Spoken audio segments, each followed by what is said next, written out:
A compra de reatores nucleares dos Estados Unidos pela Polônia tem a ver com laços militares, não com mudanças climáticas.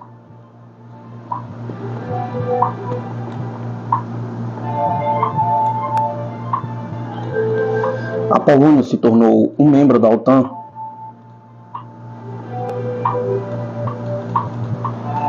na primeira expansão controversa da OTAN para o leste após o colapso da União Soviética. Na controvérsia subsequente sobre as tentativas de tornar a Ucrânia um membro da OTAN, a Polônia tem sido uma apoiadora ainda mais vociferante dos Estados Unidos do que os tradicionais aliados fortes dos Estados Unidos na Europa Ocidental. Pode-se argumentar que no recente conflito Ucrânia-Rússia, entre todos os principais países europeus, a Polônia assumiu a posição mais agressiva contra a Rússia. Um artigo publicado recentemente no Boletim de Cientistas Atômicos 8 de 8 de 2024 levantou preocupações quanto à cooperação mais estreita entre a Polônia e os Estados Unidos em relação à energia nuclear, que pode ter implicações militares. Este artigo, intitulado A Compra de Reatores Nucleares dos Estados Unidos pela Europa Oriental, tem a ver principalmente com laços militares, não com mudança climática. Foi escrito por Maha Siddiqui e M.V. Ramana e foi publicado pela primeira vez em 2 de agosto de 2024. Embora este artigo mencione brevemente a Romênia, ele diz respeito principalmente à Polônia. Esse artigo argumenta que, embora promova externamente a energia nuclear como uma forma de atingir as metas climáticas, a Polônia e outros países da Europa Oriental parecem estar usando compras nucleares para alavancagem geopolítica com os Estados Unidos. Esse desejo é evidente em suas ações paralelas na frente militar. Desde a guerra em andamento na Ucrânia e as tensões em várias partes do mundo, a combinação da geopolítica e tecnologia nuclear pode se mostrar perigosa, mesmo que seja incapaz para mitigar as mudanças climáticas.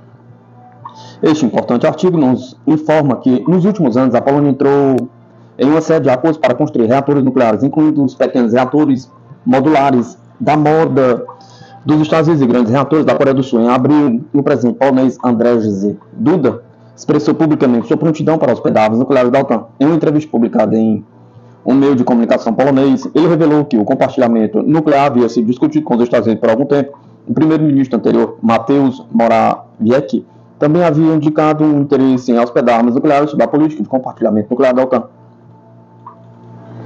Esse artigo acrescenta que a Polônia também se vinculou militarmente aos Estados Unidos ao se tornar parte da infraestrutura de defesa antimísseis dos Estados Unidos.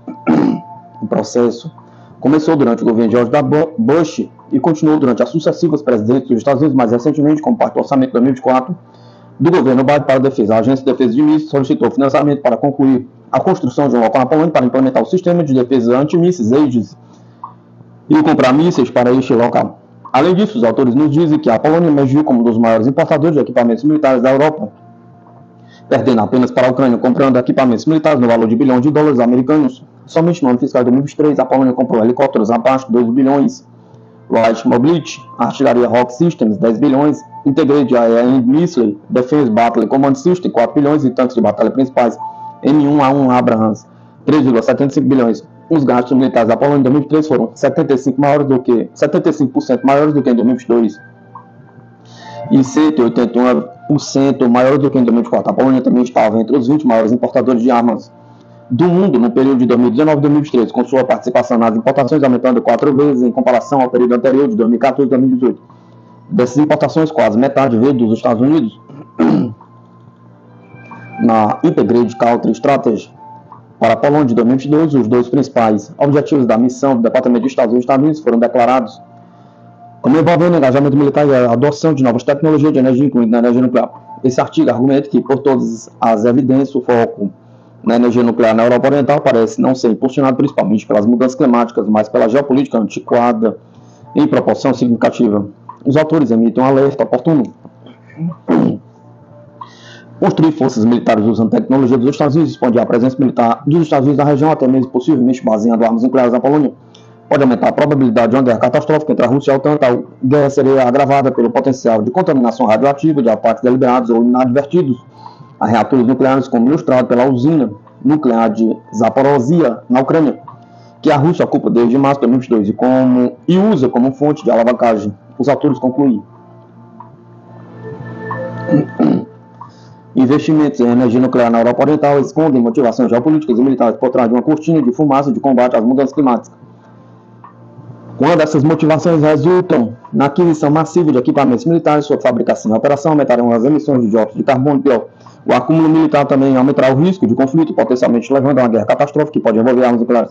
Esse importante artigo deve ser visto como um chamado muito oportuno, um chamado muito importante para evitar a criação de novos riscos muito altos em uma parte geopoliticamente muito sensível do mundo. Em particular, esse artigo merece atenção séria na Europa. Claramente, o mundo já profundamente problemático deve se esforçar ativamente para evitar a criação de riscos mais sérios em áreas sensíveis. A necessidade de um comprometimento muito maior com a paz precisa ser melhor reconhecido mais amplamente que evitar conflitos em uma corrida armamentista implacável, embora seja mais essencial por si só, também pode contribuir muito para reduzir as mudanças climáticas.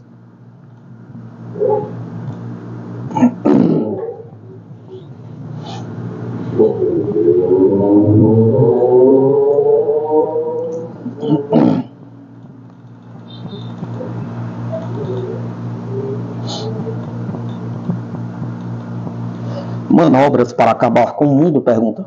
Plano plurianual massivo de 2 trilhões para desenvolver armas nucleares, por Hekmat Abou-Kater e William D. Hartung, por dentro do lobby das armas nucleares. Hoje,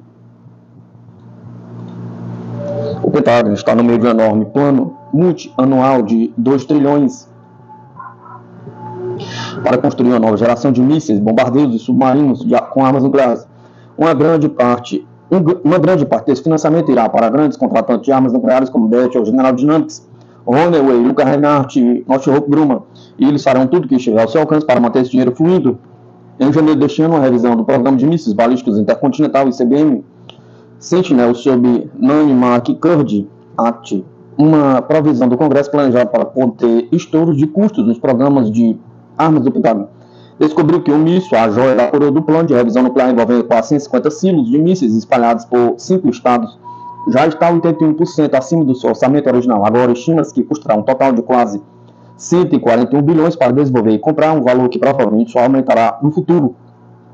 Essa revisão do Pentágono tinha a opção de cancelar o programa de Sentinel por causa de um aumento de custo tão impressionante. Em vez disso, ele dobrou o programa, afirmando que seria um elemento essencial de qualquer dissuasão nuclear futura e deve continuar, mesmo que o financiamento para outros programas de defesa tenha de ser cortado. Para abrir caminho para ele, ao justificar a decisão, o vice-secretário de Defesa Williams LaPlante declarou: estamos plenamente cientes dos custos, mas também estamos cientes dos riscos de não modernizar nossas forças nucleares e não abordar as ameaças muito reais que enfrentamos. O custo é de fato uma questão significativa, mas o maior risco para o resto de nós vem de continuar a contribuir a construir e implementar ICBMs em vez de atrasar ou arquivar o programa Sentinel. Como o secretário de Defesa William Perry observou, os ICBMs são algumas das armas mais perigosas do mundo, porque elas podem desencadear uma guerra nuclear acidental. Como ele explicou, um presidente avisado com precisão ou não de um ataque nuclear inimigo teria apenas minutos para decidir se lançaria tais ICBMs e possivelmente devastaria o planeta. Possuir tais sistemas potencialmente de fim do mundo apenas aumenta a possibilidade de um conflito nuclear não intencional motivado por um alarme falso. E como Norman Solomon e o falecido Daniel Ellsberg escreveram uma vez, se reduzir os perigos da guerra nuclear a um objetivo, a principal prioridade deve ser remover a perna terrestre da tríade, não modernizá-la. Não é uma questão pequena. Acredite-se que uma troca nuclear em larga escala poderia resultar na morte de mais de 5 bilhões de nós. Acredita-se que uma guerra nuclear em larga escala poderia resultar na morte de mais de 5 bilhões de humanos, uma vez que a possibilidade de um inverno nuclear e o potencial de destruição da agricultura em grande parte do planeta foram levados em conta, de acordo com a análise da International Physicals for the Prevention of Nuclear War. Em suma, a necessidade de reduzir os riscos nucleares eliminando tais ICBMs não poderia ser mais urgente. O relatório do juízo final do Bulletin of Atomic Scientists, uma estimativa de quão perto o mundo pode estar a qualquer momento de um conflito nuclear, agora está definido em 90 segundos para meia-noite. O mais impressionante que esteve desde que esse rastreador foi criado em 1947, em junho deste ano, o presidente Vladimir Putin assinou um acordo de defesa mútua com o líder norte-coreano Kim Jong-un, potencial primeiro passo em direção a um esforço de Moscou para ajudar Pyongyang a expandir ainda mais seu arsenal nuclear. E dos 9 países que agora possuem armas nucleares, dificilmente é o único, além dos Estados Unidos, em uma fase expansionista. Considerando a maré crescente de escalada nuclear globalmente, é realmente o momento certo para este país investir uma fortuna de dólares dos contribuintes em uma nova geração de armas devastadoras do tipo use-as ou percas, pergunta. O público americano há muito tempo diz não. De acordo com a pesquisa de 2020, o programa de consulta pública da Universidade de Maryland, que mostrou que 61% de nós realmente apoiamos a eliminação gradual dos sistemas ICBMs, como o Sentinel. O plano equivocado do Pentágono de manter esses ICBMs no arsenal dos Estados Unidos pelas próximas décadas só é reforçado pelo poder político dos membros do Congresso, das empresas que se beneficiam financeiramente do atual acúmulo. Quem decide, pergunta, o papel do lobby do ICBM. Um excelente exemplo do poder do lobby das armas nucleares é a Senat ICBM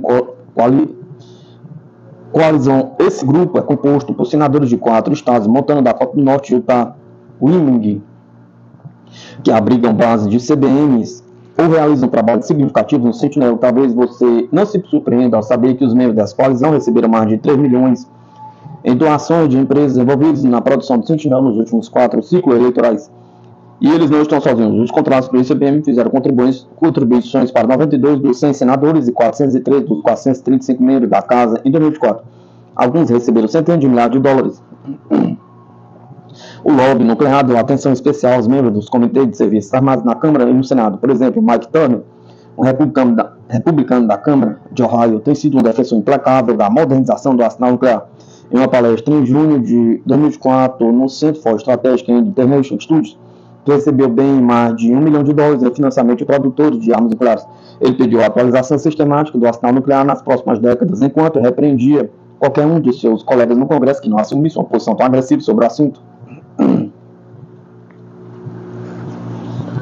Embora Turner promova vigorosamente a necessidade de um desenvolvimento nuclear custoso, ele deve mencionar que, com 305 milhões em doações, ele foi o 4º maior beneficiário de financiamento do lobby do ICBM nas 4 eleições entre 2018 e 2024. Não é de se admirar que ele pressione por novas armas nucleares e se oponha firmemente à extensão do novo Tratado de Redução de Armas START. Em um outro exemplo de influência de contratante, a veterana representante do Texas, Kay Gargan, garantiu a maior total de contribuições do lobby do ICBM de qualquer membro da Câmara, com 675 mil em contribuições de contratante de mísseis em mãos. Garner foi à luta pelo lobby, emprestando um verniz feminista à modernização nuclear, fazer um discurso sobre sua experiência como mulher na política da Conferência Feminina da Northrop Grumman. E temos certeza de que você não ficará surpreso que Garner tenha tudo menos um forte histórico quando se trata de manter o Pentágono e os fabricantes de armas responsáveis por desperdício, fraude e abuso em programas de armas. Sua conta no X está, de fato, repleta de postagens elogiando a Lockheed Martin e a sua aeronave de combate F-35 superfaturada e de baixo desempenho.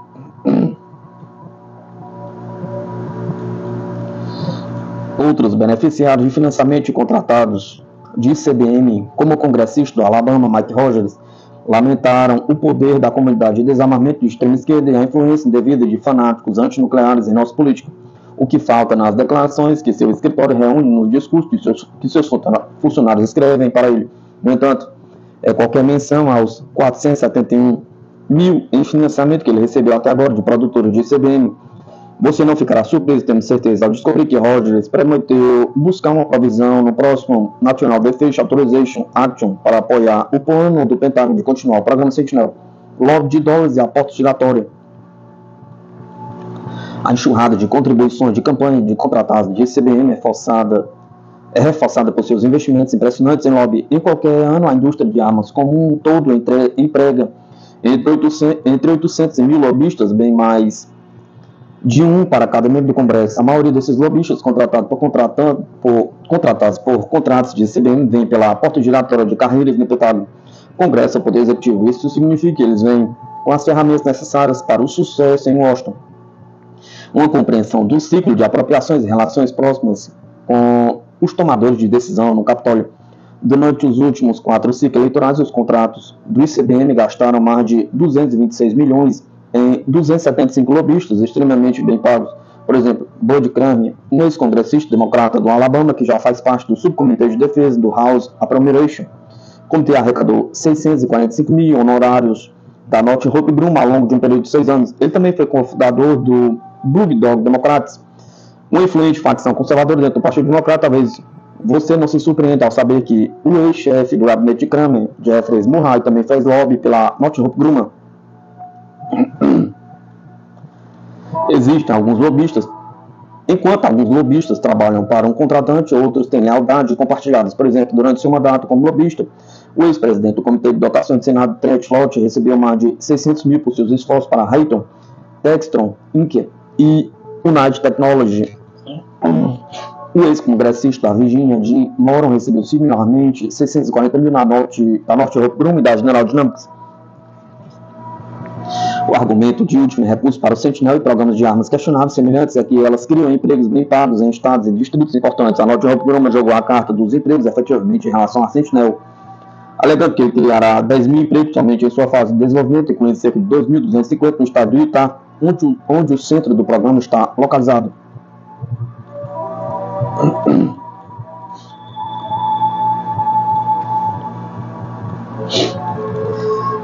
Para começar, no entanto, esses 10 mil empregos ajudarão uma fração minúscula da força de trabalho americana de 167 milhões de membros. Além disso, a Northrop Grumman afirma que instalações vinculadas ao programa serão instaladas em 32 estados se 2.250 desses empregos acabarem em Utah. Isso deixará 7.750 empregos a mais espalhados por 31 estados, uma média de cerca de 250 empregos por estado, essencialmente um erro de arredondamento em comparação ao emprego total da maioria das localidades. Nem a Northrop Grumman forneceu qualquer documentação sobre o número de empregos que o programa Sentinel supostamente criará. A jornalista Taylor Barnes, da Redking Media, foi rejeitada em seus esforços para obter uma cópia do acordo entre a Northrop Grumman e o estado do Utah, que supostamente indica quantos empregos relacionados ao Sentinel a empresa precisa criar para obter subsídio total, oferecendo para instalar sua instalação primária em Utah. Uma declaração de um funcionário de Utah justificando essa falta de transparência sugeriu que a Northrop Grumman estava operando em uma indústria de defesa competitiva e que revelar detalhes do acordo poderia de alguma forma prejudicar a empresa. Mas qualquer dano financeiro modesto que a Northrop Grumman pudesse sofrer se esses detalhes fossem revelados empalidece em comparação com os imensos riscos e custos do próprio programa Sentinel. Há duas grandes falhas no argumento dos empregos com relação à produção futura de armas nucleares. Primeiro, os gastos militares devem ser baseados em considerações de segurança, não em política de barril de porco. Segundo, como o Ray Page do Cost of War Projects demonstrou, efetivamente, praticamente qualquer outro gasto de fundos atualmente dedicados aos programas do Pentagon cria entre 9% e 250% mais emprego do que os gastos com armas. Se o Congresso, em vez disso, colocasse esses fundos no enfrentamento das mudanças climáticas, lidando com futuras epidemias de doenças, pobreza ou falta de moradia, todas as ameaças sérias à segurança pública, a economia americana ganharia centenas de milhares de empregos, optando por financiar esses ICBMs. É, na verdade, um assassino de empregos, não criador de empregos. Os defensores da eliminação de ICBMs do arsenal americano apresentam um forte argumento. Se ao menos eles fossem mais bem ouvidos, por exemplo, o ex-representante John Tierney, do Centro de Controle de Armas e Não Proliferação, ofereceu esta acusação direta aos ICBMs. Os mísseis balísticos intercontinentais não são apenas redundantes, mas também propensos a um alto risco de uso acidental. Eles não nos tornam mais seguros. Seu único valor é para os contratantes de defesa que enchem seus bolsos gordos com grandes estouros de custos às custas dos nossos contribuintes. Isso tem que parar. O falecido Daniel Ellsberg fez uma observação semelhante em uma entrevista em fevereiro de 2018 ao Bulletin of the Atomic Scientists. Você não teria esses arsenais nos Estados Unidos ou em qualquer outro lugar se não fosse o caso de que era altamente lucrativo para o complexo militar industrial, para a indústria aeroespacial, para a indústria eletrônica e para os laboratórios de design de armas continuar modernizando essas armas, melhorando a precisão, melhorando o tempo de lançamento, tudo isso. O complexo militar sobre o qual Eisenhower falou é uma influência muito poderosa. Nós falamos sobre influência injustificada. Nós temos isso há mais de meio século. Dado como a política de gasto do Pentágono normalmente funciona, que a política de armas nucleares está sendo tão fortemente influenciada por indivíduos e organizações lucrando com a corrida armamentista em andamento, não deveria ser nada surpreendente. Ainda assim, no caso de pesados, os riscos são tão altos de que decisões críticas não deveriam ser determinadas por políticas paroquiais. A influência de tais grupos de interesse, especialmente fabricantes de interesses especiais e fabricantes de armas corporativas, sobre questões de vida ou morte, deveriam ser consideradas tanto um ultraje moral quanto talvez o risco máximo à segurança. Não é finalmente hora de o Poder Executivo e o Congresso começar a avaliar a necessidade de ICBMs por seus méritos, em vez de lobby de contratantes, financiamento de empresas de armas e o tipo de pensamento estratégico que já estava ultrapassado no final da década de 1950? Pergunta. Para que isso aconteça, nossos representantes precisariam ouvir seus eleitores em alto e bom som.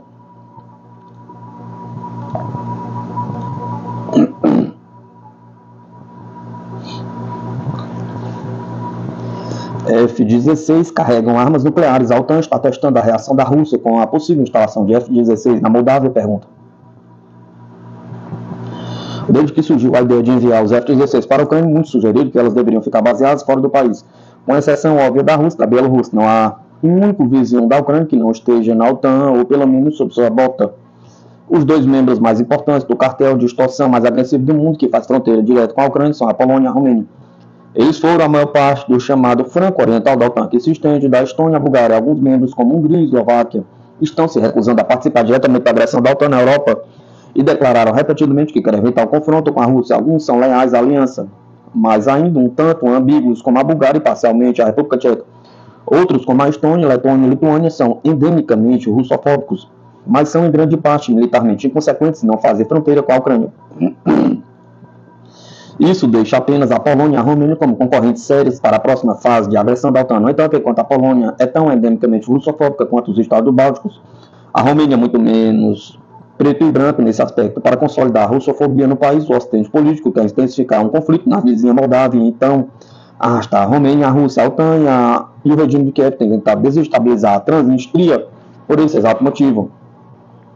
Kishinev não tem motivos para se envolver e descongelar o conflito que está adormecido há mais de 30 anos. Isso nem é do interesse da Romênia, pois ela pode continuar a integração pacífica com a Moldávia. Ela ganharia muito pouco com a retomada das hostilidades na Transnistria, ao mesmo tempo em que teria a Rússia como oponente direto. Portanto, tentar manter a paz, mesmo que muito frágil, é a melhor opção para todos os lados diretamente envolvidos. No entanto, a OTAN não está interessada em paz, muito pelo contrário, assim como seu antecessor geopolítico, as potências do eixo lideradas pela Alemanha nazista, ela quer usar países como a Romênia e a Moldávia como trampolins para um confronto lento com a Rússia. No entanto, o cartel de extorsão mais agressivo do mundo não pode arriscar uma guerra direta imediatamente. Por isso, colocaria em risco todo o seu flanco oriental, principalmente agora que Moscou está respondendo à agressão da OTAN com a implementação de mísseis de médio alcance, como os sistemas Iskander, altamente atualizados e novos IRBMs, possivelmente a IS-26 Hubs. Assim, a base imediata dos F-16 de origem da OTAN, da junta de Kiev, em países como a Polônia e a Romênia, provavelmente será evitada, deixando a Moldávia como a única opção. Nas últimas décadas, do Ocidente político investiu bilhões para incitar a russofobia na antiga República Soviética. Isso ficou particularmente evidente após a polêmica eleição presidencial de 2020, quando a OTAN conseguiu substituir o então titular Igor Dodon por sua marionete Maia Sandu. Antes de seu envolvimento na política da Moldávia, Sandu era um ativo do Banco Mundial, trabalhando para transformar o infeliz país em uma nova Neopolônia. Desde o início, sua principal tarefa era destruir as relações cordiais de Kishinev com Moscou, o que colocaria a Moldávia finalmente na órbita da União Europeia e, por extensão, na OTAN. Isso inclui o enfraquecimento deliberado da liberdade de imprensa sob a supervisão de Bruxelas, com a mídia russa sendo particularmente visada para a supressão. Além disso, Sandu tem promovido teorias de conspiração absurdas sobre o Kremlin, supostamente tentando dar um golpe com a ajuda de fãs de futebol sérvios. Tudo isso efetivamente transformou os dois países em inimigos virtuais da noite para o dia. Compreensivelmente, o povo da Moldávia não ficou muito feliz com isso, particularmente depois que o conflito ucraniano orquestrado pela OTAN se intensificou há mais de 2 anos. Pois eles não querem ver seu país envolvido direto ou indiretamente. No entanto, parece que é exatamente para onde Kishinev está indo, particularmente os últimos relatórios sobre a provável base dos F-16 do regime de Kiev lá forem verdadeiros, ou seja, várias fontes dizem que o F-16, que foi visto recentemente sobre Odessa, voou em direção à Moldávia, onde desligou seu transponder e desapareceu nos sites de rastreamento de voo. Isso pode indicar que os jatos feitos nos Estados Unidos estão de fato alojados na Moldávia. Como a Romênia opera F-16, suas equipes de solo poderiam fazer a manutenção dos jatos lá, mantendo assim a negação plausível do envolvimento direto da OTAN. Com algumas pequenas diferenças, Romênia e Moldávia são efetivamente a mesma língua, então as equipes poderiam se passar por locais.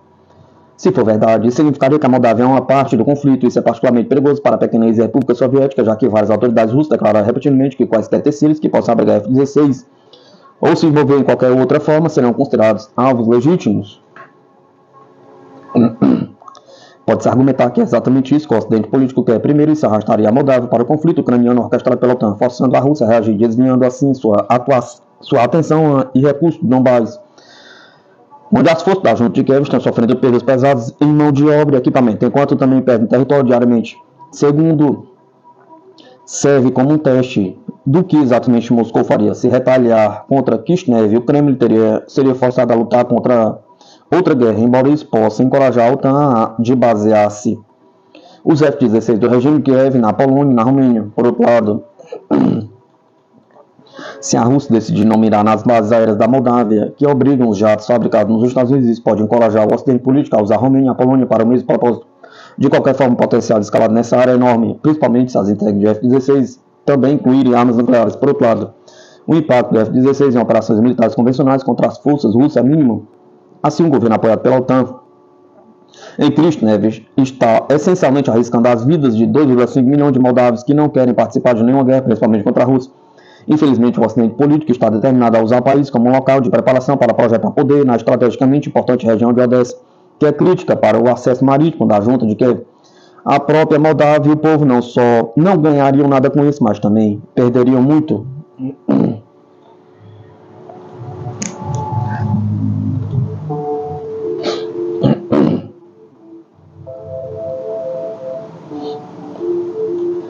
Exércitos da Europa Oriental encontram grande dificuldade para alistar mais soldados entre suas forças. Estados da Europa Oriental, como a República Tcheca, perderam as metas de recrutamento por anos e lutaram para manter os níveis de tropas. Isso deixou as unidades do exército com falta de pessoal incapazes de atingir a prontidão de combate. Cerca de 80 estudantes tchecos do ensino médio escolheram passar parte do verão europeu aprendendo sobre a vida militar no programa de treinamento de 4 semanas, realizado em uma zona militar fechada a 94 km do oeste da capital Praga. Mas o general Karel Reka, chefe das Forças Armadas Tchecas, chamou o sistema atual de insustentável. Ele afirmou a Reuters que o programa administrado pela 4ª Brigada de Desdobramento Rápido, uma unidade do Exército operando com apenas 50% da capacidade devido à escassez de soldados, dá aos alunos uma primeira amostra da vida militar. Queremos dissuadir qualquer adversário em potencial no futuro.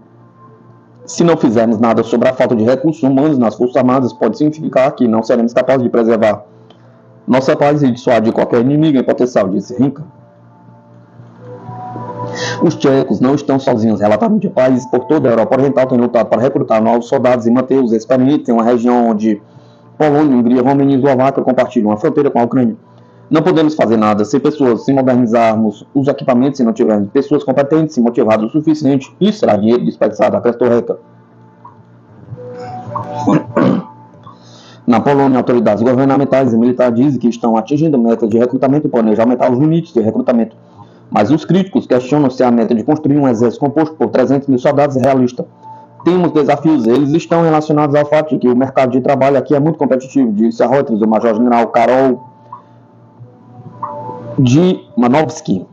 O exército da Hungria, que não publicou números atualizados de recrutamento, lançou uma campanha de mídia usando outdoors, anúncios e uma série de TV com prêmio militar que será exibida até o final de 2024 para encontrar novos soldados. Na Romênia, o governo iniciou campanha de alistamento depois que dados recentes do Ministério da Defesa mostraram que 43% dos cargos de oficiais estavam vagos, junto com os cargos de 23% de soldados e outras patentes profissionais. Bucareste tem 4 baterias de defesa antimíssil patriótico, mas apenas 2 estão operacionais. Enquanto o governo comprou vários F-16, mas não tem pilotos treinados o suficiente para voá-los. É preciso analisar quais leis precisam ser mudadas, não apenas na Romênia, mas em outros países, para incentivar essas pessoas, soldados em serviço, a permanecerem, disse uma fonte de defesa da mídia. Em junho, foi relatado que a OTAN precisará de 35 a 50 brigadas extras para concretizar totalmente seus novos planos de defesa contra qualquer ataque ao território.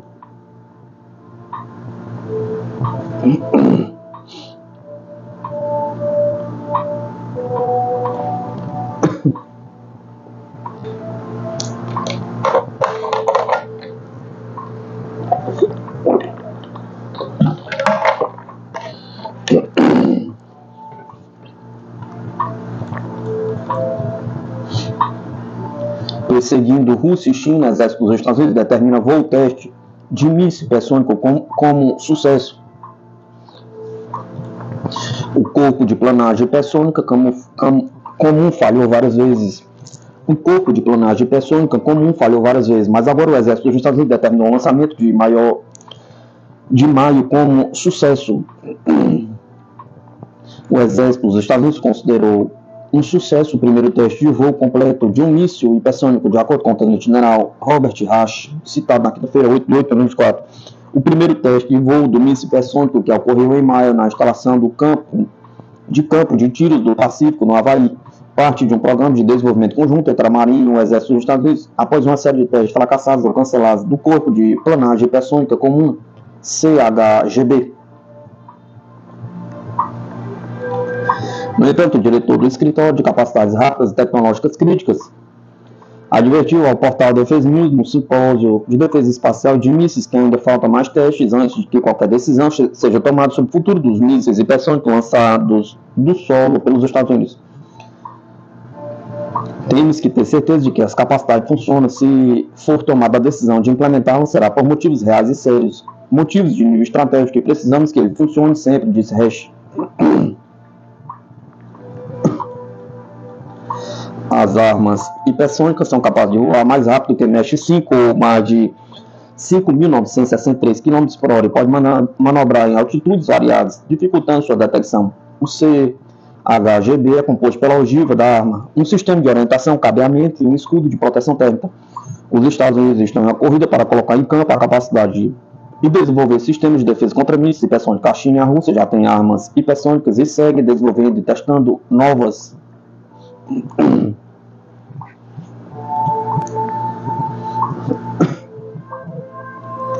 Mídia inglesa analisa a força da defesa aérea de Israel em caso de ataque em massa liderado pelo Irã.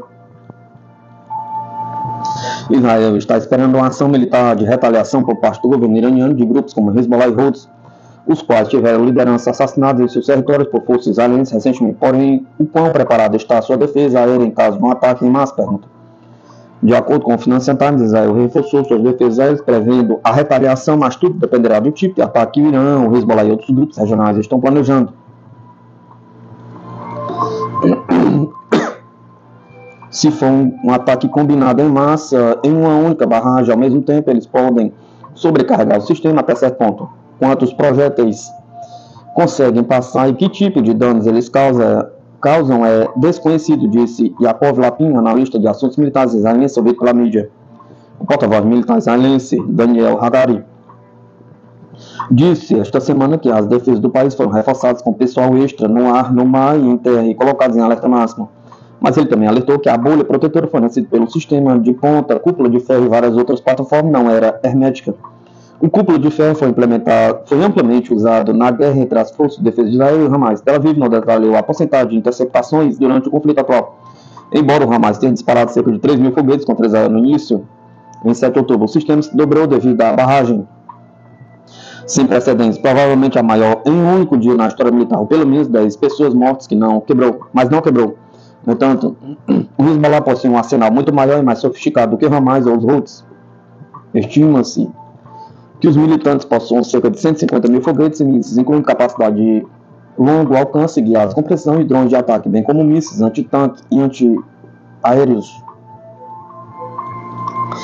O Irã também tem o maior e mais diverso arsenal de mísseis do Oriente Médio, de acordo com o think tank CSIS, composto por milhares de mísseis, alguns capazes de atingir Israel até o sudoeste da Europa. Para combater essa ameaça, Israel desenvolveu uma segunda camada de defesa conhecida como David Sling de Davi na tradução, cuja missão é abater foguetes mais pesados e mísseis balísticos táticos como Scuds, no alcance de 100 km a 300 km. O sistema, que entrou em operação em 2017, só viu a ação real no ano passado com seus mísseis interceptadores Thunder, atingindo vários projéteis para a faixa de Gaza. A terceira camada de defesa aérea é o Aram 2 e 3.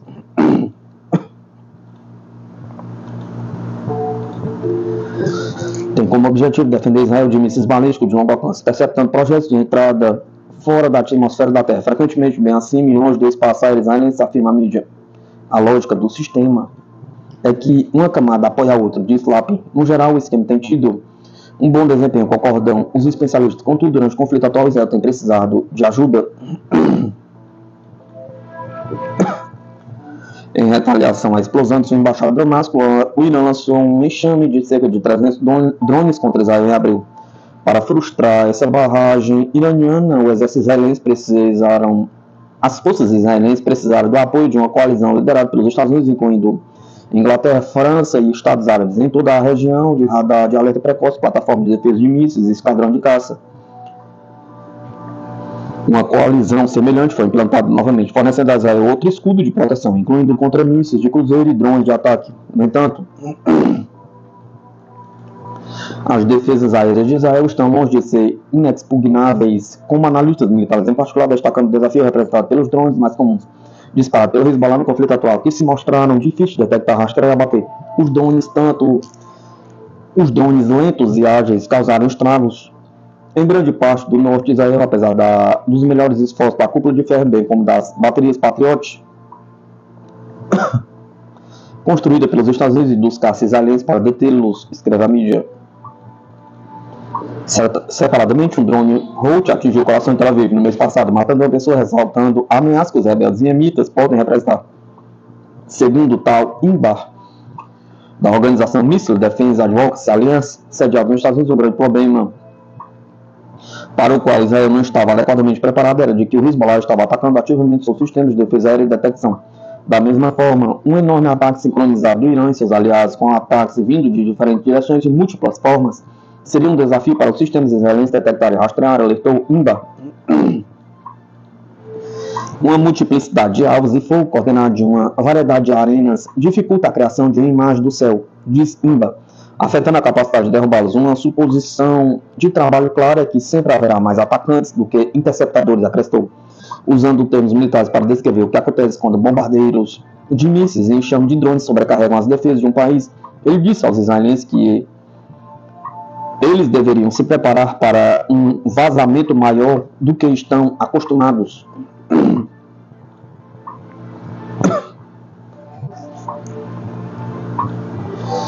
Para suprir escassez, o Pentágono quer que o Japão produza mais de 100 mísseis Patriot por ano.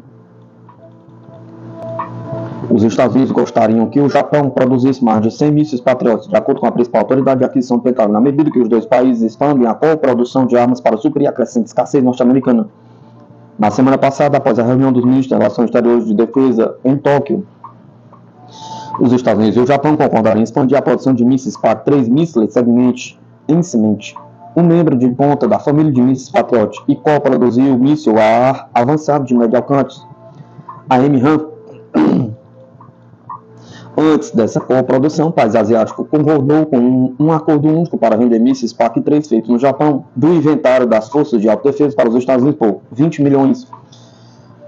Uma fonte da indústria disse ao jornal Nikkei Asia que seriam vendidos 10 deles. Segundo William Laplante, subsecretário de Defesa para aquisição e sustentação do Pentágono, a escala de coprodução dos Patriots será muito maior do que 10. Não tenho uma resposta exata, mas o número que gostaríamos de atingir é bem maior que isso, disse Laplante, quando questionado se a escala de produção seria semelhante à compra única dos 10 mísseis. Eu diria que os números que gostaríamos de atingir seriam 10 vezes maiores, afirmou o subsecretário, sem especificar em que período, a repórteres à margem da conferência Exposição de Tecnologias Emergentes para a Defesa de 2024 em Washington. Em resposta à pergunta sobre a intenção, um oficial de defesa dos Estados Unidos afirmou: nossa equipe está explorando uma gama de opções potenciais para expandir a coprodução do PAC-3 no Japão, incluindo quantidades específicas. Um funcionário da embaixada japonesa disse ao jornal que os dois lados discutirão a viabilidade de uma produção em larga escala nos próximos meses. Tem que haver uma maneira de reduzir o custo por unidade como resultado da coprodução. Não há sentido em fazer isso sem o custo aumentar, afirmou. Laplante disse que o desafio era estabelecer um caso de negócios em que todas as partes possam concordar com a escala de produção e que a cooperação faça sentido econômico. No entanto, os dois países têm encontrado dificuldades para colocar a produção a todo vapor, visto que há dificuldades para achar um componente crítico produzido pela Boeing. Os Estados Unidos têm procurado explorar as bases industriais e aliados e parceiros para obter recursos. Laplante diz que quanto mais lugares estiverem produzindo o PAC-3 e o AIM-1, melhor. De acordo com o jornal, a Mitsubishi Heavy Industries do Japão é a principal contratada que produz Patriot sob licença no país, construindo cerca de 30 mísseis por ano para a Força de Autodefesa Aérea do Japão.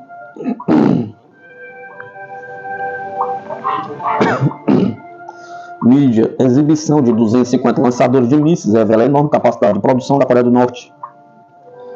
Na semana passada, o Exército Popular da Coreia do Norte fez uma demonstração impressionante do poderio militar ao exibir em uma cerimônia de 250 lançadores de mísseis balístico tático de curto alcance. Destaque que cada sistema carrega 4 mísseis, ou seja, no total são 1.000 unidades.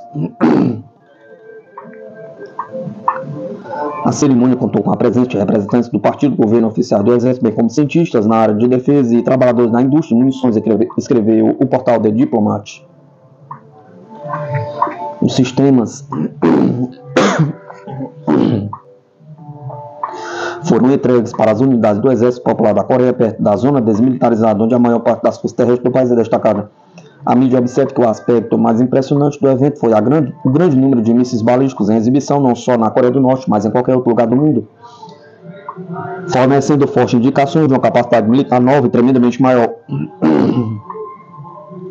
De acordo com o jornal The Korea Times, durante o seu discurso, o líder norte-coreano Kim Jong-un disse que nós melhoramos agora a eficácia das armas nucleares táticas de uma perspectiva prática. Temos obtido uma dissuasão clara e esmagadora contra as provocações imprudentes do inimigo. O líder da nação acrescentou que isto marca a primeira fase do objetivo do país de reforçar o poder de mísseis para unidades da linha de frente. Prometeu mostrar o processo de atualização de novos armamentos todos os anos.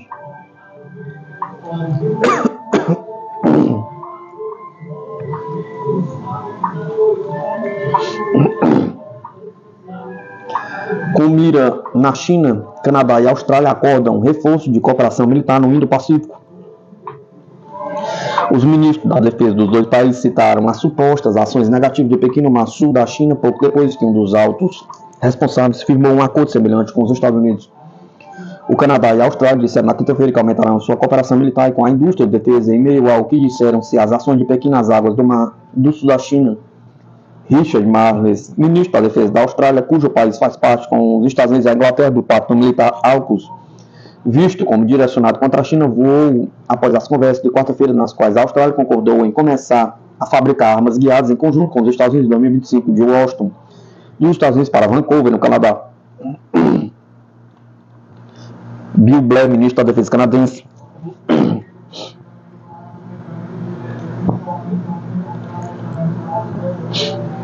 disse após conversas em Vancouver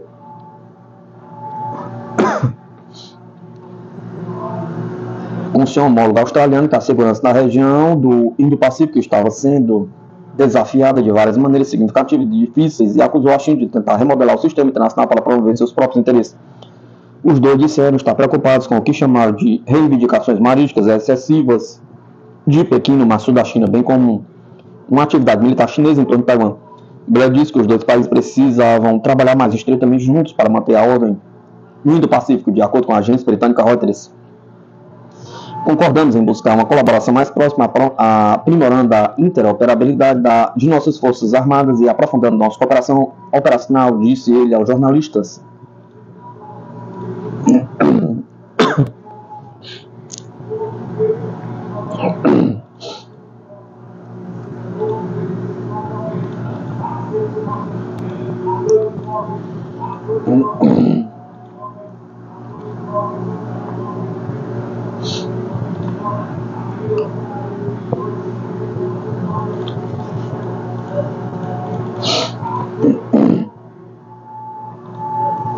Marinha do Irã recebe novos mísseis altamente explosivos e indetectáveis, anuncia força. O Corpo de Guardiões da Revolução Islâmica anunciou nesta sexta-feira, 9 de 8 de 2024, que sua marinha tem novos mísseis de cruzeiro equipados com ogiva altamente explosivos que são indetectáveis. De acordo com a declaração do Corpo de Guardiões da Revolução Islâmica, um grande número de mísseis de cruzeiro foi adicionado à frota naval de guarda. Esses novos mísseis têm capacidade de ogivas altamente explosivas que são indetectáveis e podem causar danos extensos e afundar seus alvos, disse uma declaração da força dada pela Reuters.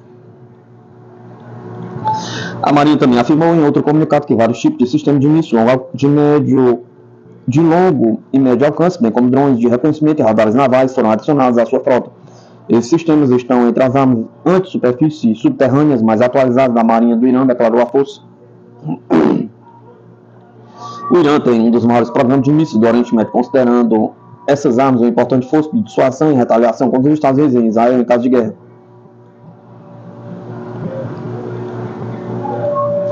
O anúncio da Organização de Segurança mais poderosa da República Islâmica coincide com os temores de uma guerra total na região, depois que Teherã prometeu vingar o assassinato de Ismail Haniyeh e dos mais ocorrido na capital iraniana em 31 de julho. No mundo de hoje, você tem que ser poderoso para sobreviver ou se render. Não há meio termo, disse o principal comandante do Corpo de Guardiões da Revolução Islâmica, Major-General Hossein Salami, também nesta sexta-feira. De acordo com o gabinete do diretor de inteligência nacional dos Estados Unidos, o Irã está armado com o maior número de mísseis balísticos da região, relata Reuters.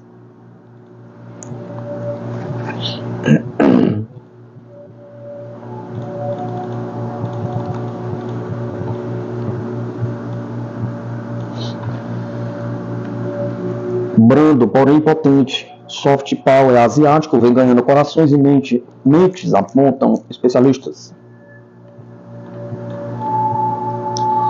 Os enlatados americanos, a influência cultural eurocêntrica, já não norteiam as novas gerações mundiais como antes, seja pelas produções cinematográficas que têm dominado o mundo do streaming, com seus doramas, filmes e documentários ou bandas K-pop que atraem multidões pelo planeta. A cultura asiática tem exercido cada vez mais influência cultural em vários países, graças ao seu soft power.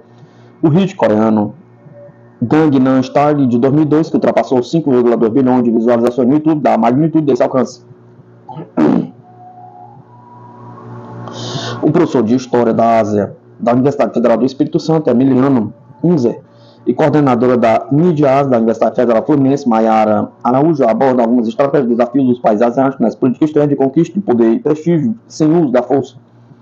Autor do livro História da Ásia, Unzer lembra que, no caso da Coreia do Sul, um instrumento de projeção cultural para o restante do mundo é a estratégia antiga do governo coreano. Kim Dae-jung, presidente na virada do século passado para este, já tinha criado uma agência de promoção cultural da Coreia, que segue um pouco o exemplo do que havia em outros países, como o Japão, por exemplo. É uma vertente de mostrar os valores do que chamam coreanidade para o mundo. Após décadas de guerras e de uma fratura na Península Coreana terrível, o momento atual do país, de acordo com o professor, é buscar a identidade deles e mostrá-la para o mundo.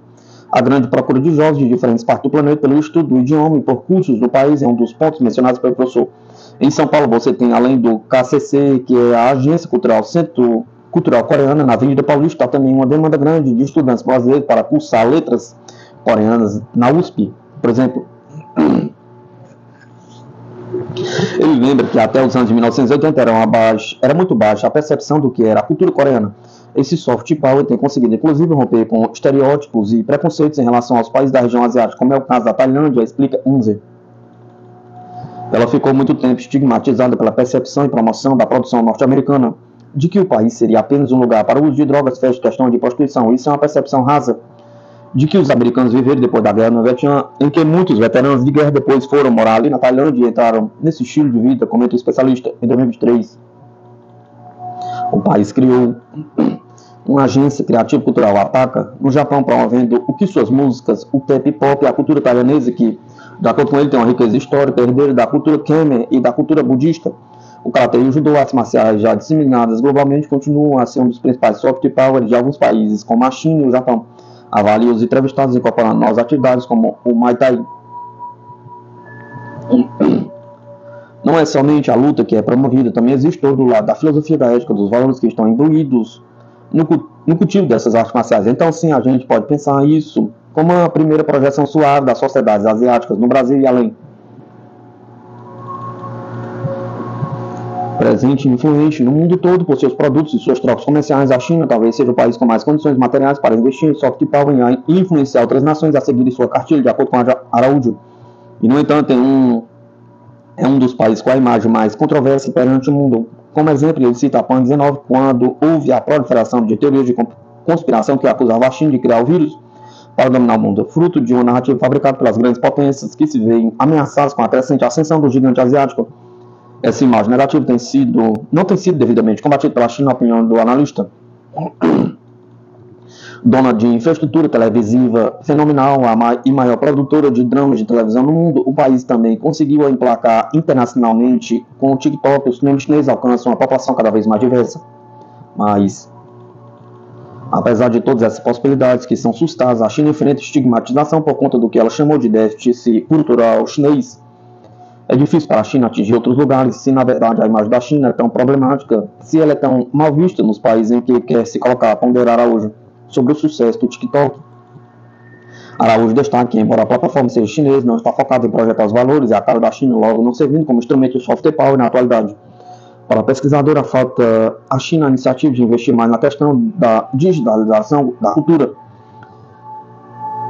Criar infraestrutura digital para que essas pessoas tenham acesso à internet e possam conhecer a cultura, acessar museus chineses através da internet. Só que isso ainda é muito incipiente, não parece ser o carro-chefe da China neste momento, lamenta ela.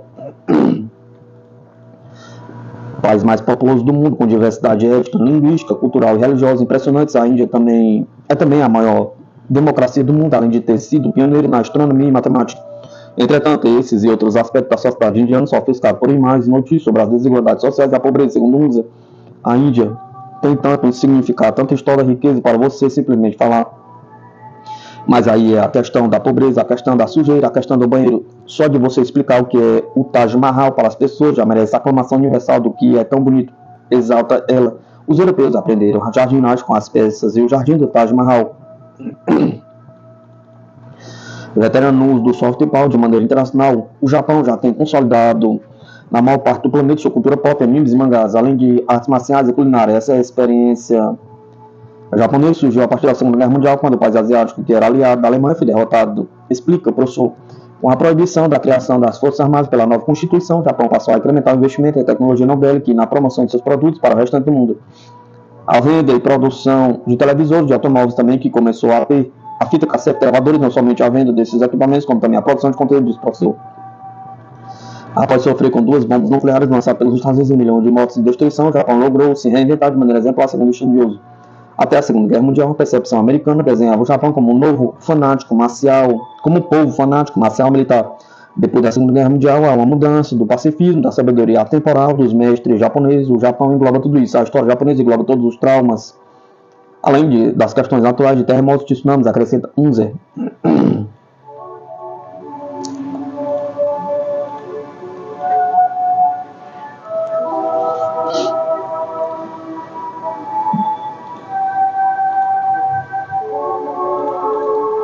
Apesar dos desafios e entraves nessa disputa de poder por meio da cultura, os entrevistados afirmam que os potenciais desses países para lograr mais prestígio e status no mundo são enormes, e eles já provaram que não têm tempo a perder.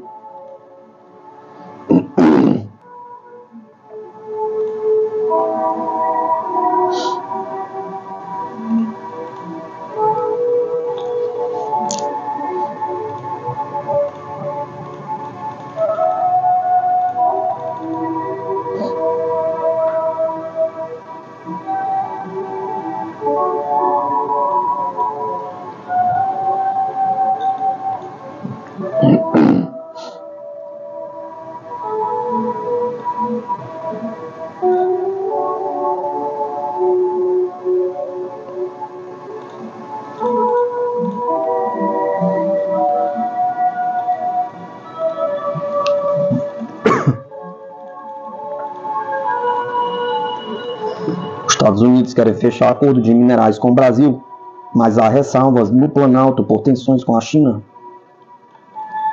Em meio à sua intensa campanha para cada vez menos depender da China, o governo dos Estados Unidos quer anunciar na cúpula do G20 um acordo de transição energética em que o Brasil seria fornecedor preferencial de minerais críticos para os norte-americanos. De acordo com a Folha de São Paulo, em maio, representantes do Planalto estiveram em Washington para discutir o tema, e o secretário assistente do Estado para Recursos Energéticos, Geoffrey Piat, foi a Brasília, em Minas Gerais, em junho. Piat esteve na capital brasileira falando sobre o assunto, e em Minas Gerais, onde a descoberta de reserva de lítio no vale do Jequitinhonha tem gerado uma onda de investimentos, assim como em poços de Caldas. As discussões são lideradas pelo Conselho de Segurança Nacional, ligado à Casa Branca, com participação do Departamento de Estado e do Departamento de Energia. No entanto, há 2 ressalvas em Brasília para as tratativas, segundo a mídia. A primeira é que o governo brasileiro quer garantias de que esse acesso preferencial teria em contrapartida investimento na cadeia produtiva e tecnologia de transição energética. E uma ala do governo estaria cética em relação à capacidade da Casa Branca de concretizar esses investimentos. Por isso, autoridades brasileiras querem algumas ofertas mais tangíveis de financiamento. A outra ressalva é um certo tipo de apreensão de que um acordo desse seja visto como um posicionamento na Guerra Fria entre os Estados Unidos e a China. Ainda segundo a mídia, os norte-americanos gostariam também que o Brasil aderisse à parceria global para investimento em infraestrutura. A resposta dos Estados Unidos do G7 para a iniciativa Cinturão em Rota da China, que financia obras de infraestrutura no mundo. Hoje o governo Lula discute com Pequim a entrada do país no programa. A ação que pode ser coroada com a visita de Estado do presidente chinês Xi Jinping a Brasília em 20 de novembro. A ofensiva estadunidense faz parte da estratégia de friendshoring, transferir para países aliados o fornecimento de minerais críticos. Hoje a China responde por 60% da produção global e 90% da exportação de terras raras, pela produção de 77% do grafite, 88% do magnésio refinado, 98% do galho, 67% do titânio e 81% do tungstênio. A República Democrática do Congo responde por 70% da produção de cobalto, e a grande maioria das empresas que exploram o mineral no país são chinesas. Em resposta às sanções dos Estados Unidos que limitam o acesso da China a chips avançados necessários para treinar a inteligência artificial, Pequim vem restringindo sua exportação de terras raras e proibiu, em dezembro de 2023, a venda de tecnologia de processamento desses insumos. Minerais críticos como grafite, lítio, manganês, terras raras e níquel são necessários para fabricar inúmeros produtos de alta tecnologia e de energia verde, como baterias de veículos elétricos, telas, turbinas eólicas e painéis solares.